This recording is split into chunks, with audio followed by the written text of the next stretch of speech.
How to fix Spotify auto pause Discord on Spotify. Today guys, I have the solution how to fix and solve this. Just watch this video until the end. So let's start. So first you have to go and open the settings of your phone.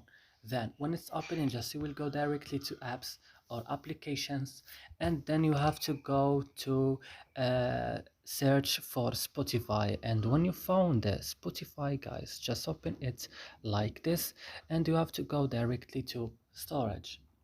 On storage, go to the last button, clear data, click OK, and go back and click on force stop and click OK. And now you have to go to Spotify, to Play Store, sorry, and you have to update your Spotify again. And that's it. I hope this video is useful for you. Do not forget to like and subscribe in our channel. See you in another video.